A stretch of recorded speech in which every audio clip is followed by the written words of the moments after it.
What's up guys, and welcome to the second episode of HangoutChat. The video today is going to be mainly about the 50cc moped that I talked about in the first video. Let's get into it. So, as I told you guys in the first episode, I found a job. I am now officially an IT assistant at an insurance company, and the trajectory that I have to take every day from and to my job is about 5.5 kilometers. That's 3.4 miles. So I was to start working on Monday.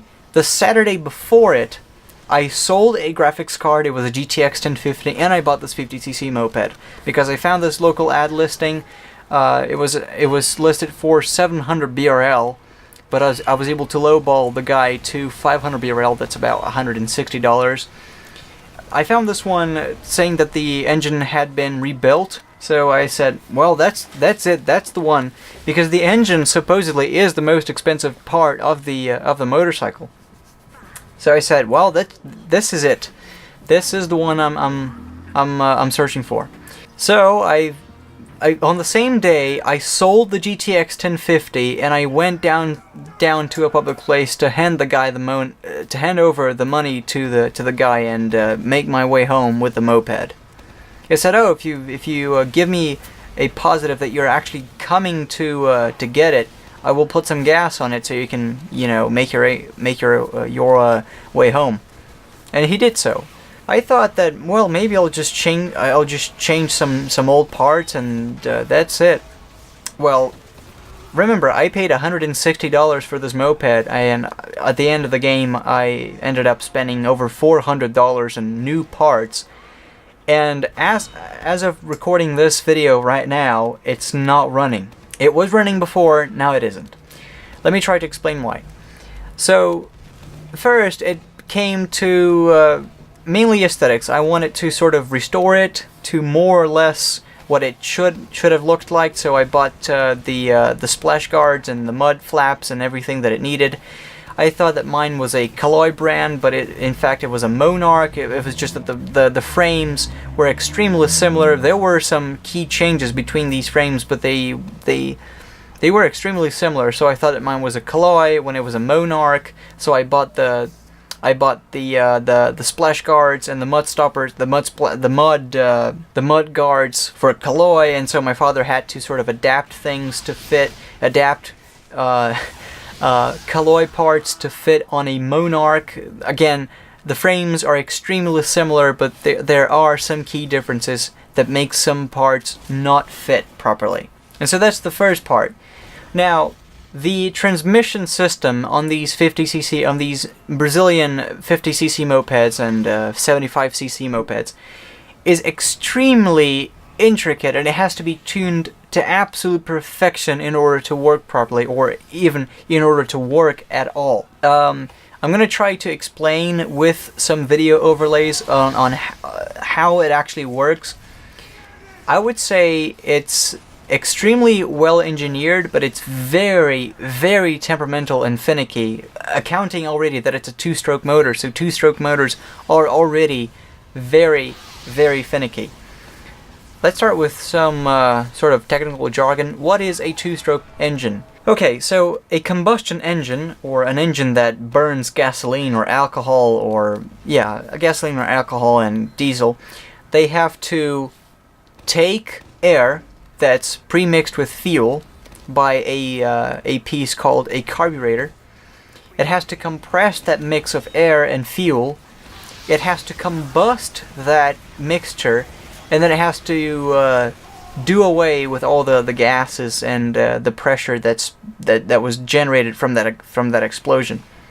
So basically 4 cycles. Now, in order to let the mixture into the combustion chamber, let me explain this from a perspective of a 4-stroke engine because it's a lot easier to understand. So we have a valve that opens to let the mixture of fuel and air into the combustion chamber. That valve closes, the piston goes up, compresses the air mixed with fuel, a spark plug sets that mixture on fire, a small explosion is generated which pushes the piston down. When that happens, a secondary valve opens to let the gases that were generated from that explosion out of the combustion chamber, and then the cycle repeats. the intake valve opens, let the mixture in, the piston compresses, the combustion happens, another valve opens, the air and all the gases generated escape, and that cycle repeats and repeats. So we got 4 cycles. On a 4-stroke engine, you have 2 separate valves. You have the intake valve, you have the exhaust valve. These are 2 separate components. On a 2-stroke engine, the piston itself is the valves. So there are certain holes carved into the cylinder, so that when the piston uncovers certain holes, it acts as the admission in the exhaust valve.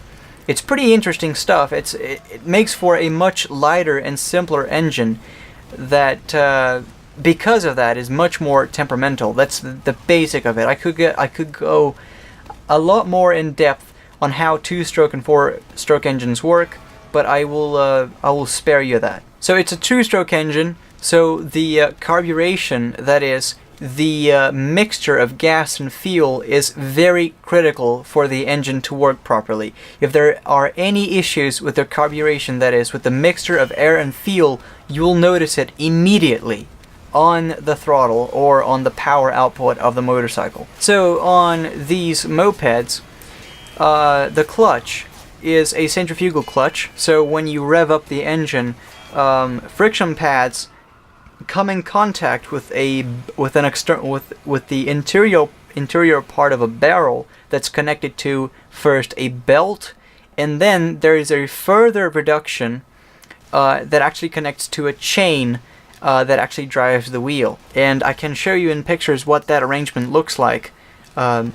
It's very simple, but if everything is not in correct alignment, you're going to have a lot of lost power through friction. Like, things are going to heat up, and you're just going to lose the engine's power on the transmission. So what happened on mine? Someone possibly tried to adapt an actual motorcycle engine on the frame.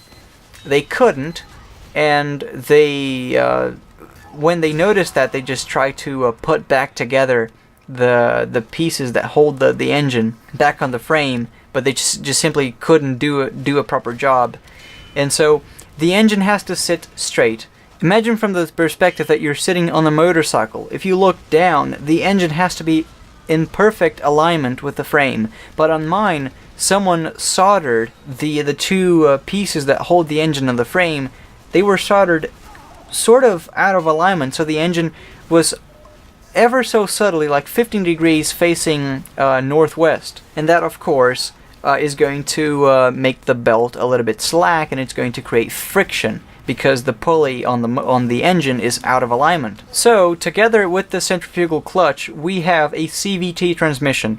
So basically, instead of having preset gears like on a bicycle that has gears, you just engage a lighter or a heavier gear according to if you're on an upslope or a downhill. Instead of having preset gears, it's a pulley that dynamically increases and decreases in size to change the gear ratio. So that's called a CVT transmission, or a continuously variable transmission. So the way that this CVT transmission works on these Brazilian mopeds is absolutely amazing, how it was engineered, or how someone even thought of this on the first place. So the engine is held on the frame like if it were a pendulum.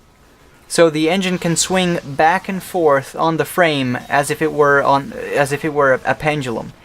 And there is a spring behind the engine, always forcing it forwards. That's how the belt keeps that's how the tension of the belt is kept.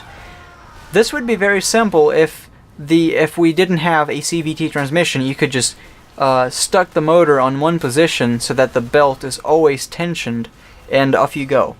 But because we have a pulley on the engine that can increase the size, the engine has to come back slightly so that the tension on the belt is kept at the same level, but the pulley on the engine can increase in size, increasing the gearing ratio.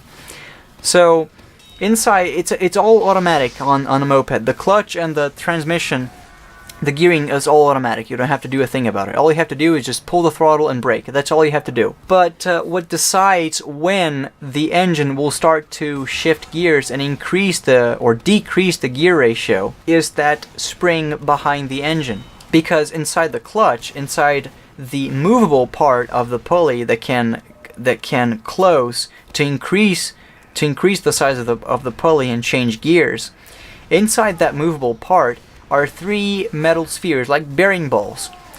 When you start to pick up speed, those bearing balls want to close the pulley and increase the gear ratio. But that spring behind the engine fights back by creating tension on the belt. So if the spring is too weak, those bearing balls are going to win against the spring and are going to shift gears too soon, leaving the engine weak, leaving it out of its power band, leaving it on a rotational speed that it's not the strongest. On the other hand, if the spring is too strong, those bearing balls are not going to have the strength to fight against it, and then it's basically like trying to run your car always on first gear. So as you can imagine, it's something that has to be in absolute precision in order to work properly. And on mine, since the engine was like 15 degrees facing northwest, I was always losing a fair bit of energy as in the form of friction and wearing down my belt. So that was one thing that I simply couldn't fix, because I would have to desolder the supports, the metal supports of the engine, and resolder them on the proper position for the engine to work properly. So I bought a myriad of new parts. I bought new bearings, I bought new those supports where you rest your feet when you're piloting the motorcycle.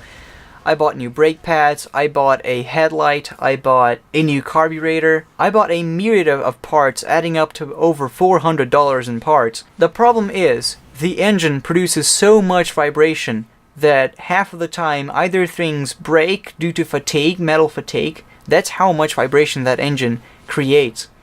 It vibrates so much that metal fatigues. Everything that's attached to it just fatigues out. And so, as you can expect, that spring has to be very strong. It has to push the engine forward with a lot of force.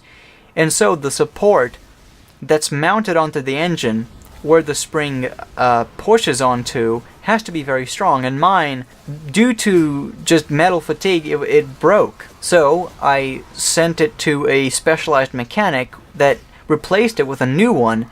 But again, because because that new support piece was not soldered, it was 2 separate metal pieces only pressed together. I don't even know how that works.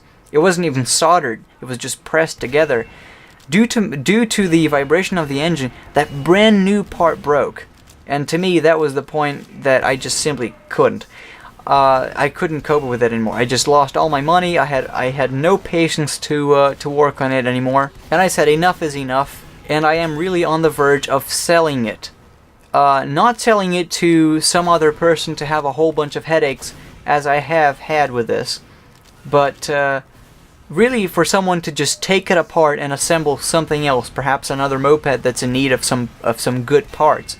Because the frame on mine is so fucked up that no matter what I do, no matter what I replace, the engine vibrates so much that it breaks everything. It just untightens bolts, it breaks things due to metal fatigue. It just doesn't work. As the mechanic was telling my father when he took the moped there, it's not something meant for day-to-day use to take you to and from your job. It's more something to just cruise around on the weekend. Anyway, on these sections where I was explaining the whole transmission, I will try to overlay videos demonstrating clearly how that works.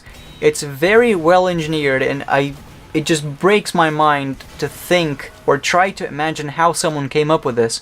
But when it's tuned, it works perfectly, and it's very interesting. That's how I was sort of obliged to turn into a mechanic all of a sudden. Do you really think I knew all this information on how 2-stroke and 4-stroke engines work and how carburetors are tuned and things like that? No, I was obliged to turn into a mechanic overnight in order to repair this thing, or at least try to. But it's so temperamental, and so I would say, unreliable and fragile for day-to-day use compared to an actual motorcycle that it just simply doesn't work. So I love the thing so much, especially after so much time spent and so much money spent on it. I love that thing so much. Every time I watch videos of mopeds running around, or even when I see one on the streets, I just fall in love with it immediately again. But I'm so frustrated. It's that same thing when you just broke up and you're like, I don't want to date anyone else right now because I'm so frustrated. I'm afraid that if I buy another moped or if I date someone again, the same thing is going to happen, you know. I'm just going to spend all my money, I'm going to spend all my time on this, and it's never going to work. So this is basically how I'm feeling right now with this moped. I really wanted it to work. I put all my time and effort on it, and it just doesn't work. If I'm crazy enough, I might actually gather some money and get myself another moped, hopefully one that's better tuned, but I will try to decide if whether I'm gonna get another moped or if I'm gonna save money to get an actual motorcycle and, you know, get my driver's license, because I am 4 months away from being 18. So since I got a job now, I have enough time to save money to get my driver's license. And as you can imagine, that almost fucks up my whole plan on leaving the country by December or by January, because right now I found a job. I want to conquer some stuff. I want to at least get my driver's license and get some more, I would say some more, I don't know, I have no words for that, but it's basically, I want to conquer bigger stuff. I want to get my driver's license, I want to get an actual motorcycle, and it's going to take time, so it might be another year. I might spend my whole 2019 on this country, because really, the whole situation here has changed, really. Now my family is very different. My father now turned to be a little bit unsupportive, but my mother has been such a piler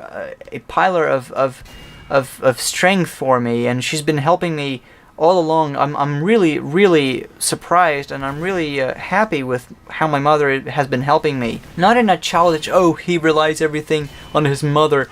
No, it's like everything that I need, like loaning me money so that I can try and fix that. She did it. She loaned me about $120 in cash, really, to try and fix it, and now it doesn't work. She's just as frustrated as I am with this whole situation, but she's been helping me all along, being a piler of motivation and strength. That it's really everything that I ever expected from her. She is being right now, and I'm so happy with this. So I decided to make it worth it and spend more time with her, at least another year, and show my appreciation for what she's doing for me. But yeah, right now I don't know if I want to invest in another moped, or if I want to just get a bicycle and burn my legs all day. I am completely broke, but I have another week until I receive my salary. And when I receive my salary, I'll have to give half of it away just to pay for the parts that didn't fix the moped. And it's not in my house right now. I sort of abandoned it on a mechanic repair shop and went home completely detached from it. I just don't want to see that thing anymore. I am still in love with engines. I sort of turned into a Petrolhead all of a sudden because it's so interesting. It's so satisfying to invest your time in something and make it work. It's so sad that this is my first sort of contact with the engine, with the mechanic world, and I sort of started with the left foot. Man. Well, anyway, that's it for the second episode of Hangout Chat, and I hope you guys learned something today. Because I work as a support most of the time as an IT assistant, my job, one of the skill sets that I have to do in my job is the skill to simplify complicated stuff.